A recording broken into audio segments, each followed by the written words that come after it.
Right. Let's dive into something super practical, something that could honestly be a lifesaver on your next trip to Italy. We're talking about how to describe your body and, more importantly, how to say when something hurts. Let's get right into it. Okay, picture this. You're in Rome, right? The sun's setting over the Colosseum. It's perfect. And then, bam, a headache starts creeping in. Ugh. What do you even say? Knowing that one little phrase can change everything. And hey, by the time we're done here, you'll know exactly how to handle it. No sweat. So, first things first, we gotta have the right words. We're gonna build a really solid foundation of the essential body parts. And don't worry, we'll start with the easy stuff. And you know what? Here's some good news right off the bat. When it comes to making body parts plural in Italian, it's actually pretty predictable. A lot of these words just follow the standard rules you might already know. So it's really just about applying those simple patterns. And here's what that looks like in the real world. See how straightforward this is? You've got a masculine word like il piede. It ends in A, right? The plural just flips to E, e piedi. Easy. And for feminine words ending in A, like la gamba, the plural becomes le gambe. It's a nice, clean pattern you can really rely on. Okay, let's stock up our vocabulary with some of the most common body parts you'll need. We've got la testa, la bocca, il naso. Oh, and here's a great little tip. You'll see both il viso and la faccia used for face. Just think of viso as being a little more formal, kind of like visage, while faccia is what you'll hear all the time in everyday conversation. Ah, here's a classic one that trips people up, but we're going to clear it up for good. If you find one single solitary hair on your shirt, that's un capello. But when you're talking about all the hair on your head, you always use the plural, I capelli. All right, we've got the basics down. Now we get to the really fun part, the little quirks that make Italians so charming and, well, Italian. Don't think of these as hard. Think of them as the cool, unique features you're about to master. Okay, now this is where Italian gets really cool and a little bit weird, in the best way possible. Get this. Some nouns, masculine nouns, actually become feminine in the plural.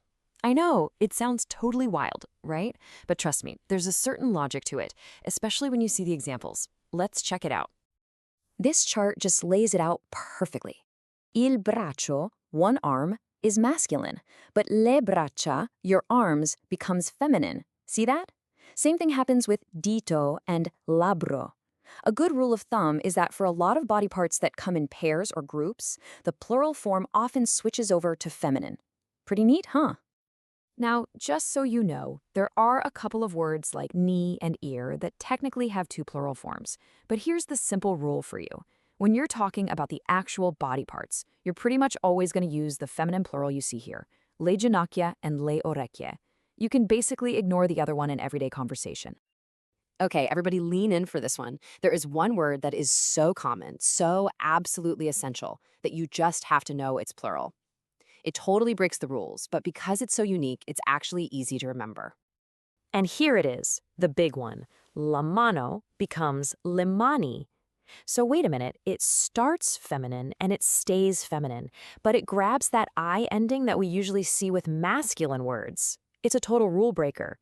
But think about how often you talk about your hands. You'll use this so much that it'll feel completely natural in no time. Okay, we've built up our vocabulary list. Now for the payoff. Let's put these words into action and learn how to say that something actually hurts. So you basically have two fantastic, super easy options. The first one, all mal di, literally translates to I have pain of, and then you just pop the body part on the end. The second one, mi fa male, means it gives me pain.